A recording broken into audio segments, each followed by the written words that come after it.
Welcome to the deep dive. Today we're digging into uh, a really remarkable source story. It's called Nothing is Free. Yeah, and it's not just inspirational fluff. It's basically a playbook for earning success seen through this young guy, Aiden. Exactly. It lays out this really powerful philosophy he adopted. We want to unpack that for you. We're aiming to pull out the actual mindset, the actionable steps Aiden took. Find those aha moments about persistence and, crucially, earning trust. Okay, so let's paint the picture. We've got Aiden. He's 20, small town kid. Big dream, though. Wants to open a chain of restaurants. But his reality, it's tough. His dad, David, is a mechanic. His mom, Lena, is a cleaner. Family's just getting by. Right. And that huge gap between the dream and the resources, that's Yeah. where the story really kicks off. Aiden's trying to figure out how to even start. He talks to his dad, David. And his dad just cuts right through it all, gives him this foundational rule. Yeah, he says, Aiden, dreams are not free. If you want something, you must fight for it. Start small, but start. Boom. That's the core idea. And that's what we're tracking today. How did Aiden actually apply that nothing is free idea? We've sort of broken it down into four big challenges he faced and overcame. First, earning trust. Then earning skill. Followed by earning loyalty and finally earning resilience. Exactly. Because you don't just get handed success, right? You got to earn every single piece. Mhm. And trust. That's the absolute first hurdle when you've got nothing. Okay, let's jump into that first leap.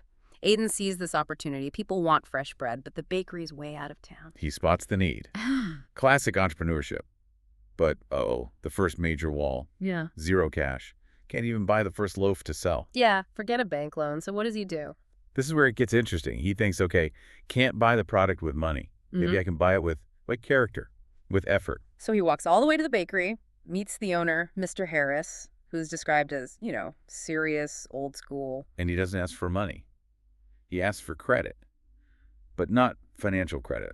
More like character credit. It's pretty bold. He basically says, trust me for 1 week. Let me take your bread. I'll sell it. Bring back your money and keep a tiny bit.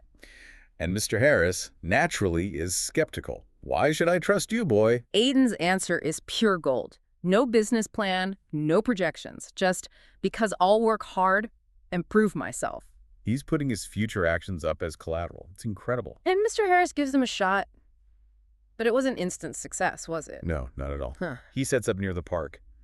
Crickets, people just walk by. He's got the stand, but no credibility yet. So he makes this quick, tactical decision, takes his limited stock. And starts giving out free samples, slicing up his potential profit. I love this bit. It's such a smart, immediate marketing fix. Totally. But it wasn't just being nice. It was like a calculated risk. Customer acquisition, right? Yeah. Paying with bread to lower the barrier for people. Get them tasting, get them talking, build that instant buzz. Exactly. He sacrificed a little profit margin on those samples, but what he gained was social proof. The one thing money couldn't buy him then. And it worked. He sold out by the end of the day. Then, crucially, he walks straight back to Mr. Harris and pays him in full. Bang! Integrity demonstrated immediately. He earned the right to come back. That connection, that trust was his first real asset, worth more than any small loan. And Mr. Harris just says, you kept your word. Come again tomorrow. That's it. First step of respect earned. Supply chain secured. Okay, so that's section 1, earning trust. Done. Now the focus shifts, right, to earning skill. Yeah, the grind really starts now. This wasn't a one-week wonder. No, the source details it. Eh. Days turning into weeks. Waking up at 4 a.m. every single day. Walking miles to the bakery, selling, repeat. Grueling stuff. But after about 2 months of this relentless effort, he'd saved up enough. Enough to buy a small cart, which seems minor, but it's a big step up. It's huge. Think about it strategically. It's not just about convenience. It's about reinvesting his tiny profit into efficiency. Right, less time hauling, more time selling, wider reach. Exactly. He's scaling intelligently, even at this micro level. Reducing friction, maximizing his selling window. That's smart business. And then scaling distribution leads to the next idea, doesn't it? A customer plants the seed. Yeah, someone says, hey, why are you buying this bread? You could make way more profit if you baked it yourself. Which makes total sense, but now Aiden has to pivot again. From salesman to baker, he needs the skill. And who's the gatekeeper of that knowledge? Mr. Harris. Awkward. Because Mr. Harris immediately sees the potential downside for himself. Right. He says, basically, if I teach you my craft, you won't need to buy from me anymore. That hurts my business. It's a real conflict of interest. This is where Aiden's integrity, his long-term view, really shines again. He doesn't just brush it off. No, he makes a serious commitment. He says something like, I'll never forget you gave me my start. If I succeed, I'll find ways to help your bakery too. He's promising partnership, not just loyalty. Guaranteeing the relationship evolves. It doesn't just end when he's independent. And that promise, that secures the apprenticeship. But the cost is high. Oh yeah, the schedule gets even tougher. Now he has to be there at 3 a.m. an hour earlier. 3 in the morning, just to learn the basics. And the source talks about the failures, lots of failures. Bread too hard, too soft, burnt. You can almost smell the frustration. And the physical toll, too. Hands aching, back sore. It wasn't easy. This is that concept of earning the skill, isn't it? It's not just learning, it's paying the price in effort, in failure, in pain. Absolutely. The source even mentions him feeling totally defeated sometimes, thinking, maybe I can't do this. But then he remembers his dad's words. Dreams are not free. He just keeps repeating it, like a mantra to push through. That repetition, that refusal to quit despite the burnt loaves, that's what gets him there. He understood the price wasn't just sweat, it was the mental toughness to keep going when everything screamed, stop. Until finally, Mr. Harris gives him the nod. Perfect, you're ready. Skill earned, craft mastered. So, armed with trust and now skill, Aiden takes the next big step. He opens his own little shop, Aiden's Fresh Bakes. Finally. But, uh-oh. Success rarely goes unchallenged, does it? Nope.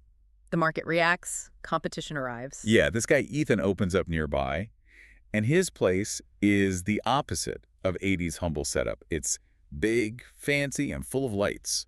Modern, sleek, probably better funded, classic disruption. And Aiden sees his sales start to drop, the natural reaction, fear, panic maybe. But here's another crucial pivot. Instead of freaking out or trying to undercut Ethan on price, He turns inwards, or rather towards his customers, the asset he'd already earned. he goes to them directly and asks, "What do you like about Ethan's place? Seriously, what can I do better?" That's smart, like really smart. He's not guessing, he's collecting direct market intelligence from the people who matter most. He's using his loyal base to figure out how to compete, not just assuming he knows best. And the feedback is specific. People liked that Ethan's shop felt bright and clean. And the cakes. Ethan had beautiful cakes. Things Aiden's little shop maybe lacked. So what does he do? He adapts quickly. Low cost, high impact stuff first, paints his cart, adds some simple decorations to brighten things up, makes it feel cleaner, fresher. Addresses the aesthetic issue. But the cakes, that requires a new skill. Right. And this is brilliant. He doesn't have money for fancy training. So he goes to the library and learns cake design from library videos. Get out of here. Library videos, that's amazing resourcefulness. Totally. Leveraging free resources to plug a competitive gap. That's earning your edge when you're outgunned financially. Necessity driving innovation. And did it work? Did the customers respond? Big time. The source highlights this elderly woman returning. And she tells him why. What did she say? Something like, lots of young people quit when things get tough, but you didn't. That's why we trust you. Wow, that hits hard. He didn't just win them back with paint and cakes. He won them back with his persistence. Exactly. He proved that earned loyalty, built through consistency and adapting to feedback, is stickier than just the initial novelty of a fancy new competitor. Loyalty earned. Okay, so he's earned trust, earned skill, earned loyalty through competition. What's left? The ultimate test, seems like. Yeah, earning resilience. Yeah. Because even when you do everything right, life or business can still throw you a massive curveball. And it does. Disaster strikes. A storm, a fire near his oven. Destroys a lot of his equipment. It's a catastrophe. Everything he's built up, physically damaged. People start whispering, maybe this is it for Aiden. Maybe he can't come back from this. But Aiden's mindset, it's been forged by now. Yeah. He's internalized that core lesson. He doesn't see ruin, he sees just another challenge. His first thought isn't, I've lost everything. It's, I started with nothing once, I could do it again. That mental reframing is incredible. He goes back to Mr. Harris, right? Not begging, but maybe seeking confirmation. Yeah, seeking wisdom, perhaps. Yeah. And Mr. Harris gives him this really simple but profound advice. What? Work harder, believe in yourself, and people will believe in you too. It connects internal belief to external support. Your own resilience becomes the catalyst for others' faith in you. Precisely. And we see that play out immediately. Aiden doesn't just sit there. No, he starts baking again from home with whatever little he has left, tells his customers, I won't let you down. He's demonstrating his commitment yet again. He's helping himself first. And because he takes that first difficult step, The community responds. The loyalty he earned pays off massively. people show up, they bring ingredients, they give him money, they physically help him rebuild the shop. It wasn't charity, was it? It feels more like an investment. Exactly. The community reinvesting in the guy who consistently showed up, worked hard, and earned their trust over years. His past actions created present support. And this leads Aiden to his, final big realization in the story. Yeah, the synthesis of it all. When you help yourself, people help you too. It completes the cycle. Earn trust, earn skill, earn loyalty. And that earns you the resilience of community backing. So he reopens the shop. Brighter and stronger than ever, the source says, becomes this local symbol of hope. Even gets recognized by the mayor. It's a powerful ending. And Aiden's final wisdom, the takeaway for you listening, is pretty much the core theme hammered home again. Remind us. Nothing in life is free. Not success, not respect, not love. You must earn it with patience and persistence. Never let failure stop you. Every challenge is just a step forward. So the big lesson here isn't really about baking bread, is it? It's about that active decision, that mindset to earn every single step. Yeah, from the free samples, to buying the card, to learning from library videos, to rebuilding after the fire. Yeah. Each step was an intentional act of earning the right to take the next one. You earn the trust for the initial loan. You earn the skill for the higher margin. You earn the loyalty that beats the competition. You earn the community support that sees you through disaster. Which brings us to a really interesting final thought, something for you to mull over. Remember Aiden's initial promise to Mr. Harris. If I succeed, I'll help your bakery too. And his big dream was the restaurant chain. Right. The source says he built this life of purpose, pride, respect, became a symbol of hope. But it's kind of quiet on whether he actually built that huge chain or specifically how he helped Mr. Harris's business scale up. Huh. That's true. So the question is, if Aiden's entire journey was about earning every step, building this deep community trust, and becoming this symbol, did his definition of success change along the way? You mean maybe building the chain became less important than what he'd already built? Possibly. Could it be that becoming that symbol of hope, earning that deep respect, was the ultimate success?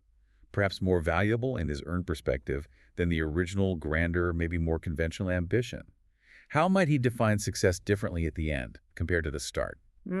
Yeah, that's something to think about. What does earned success truly look like in the end?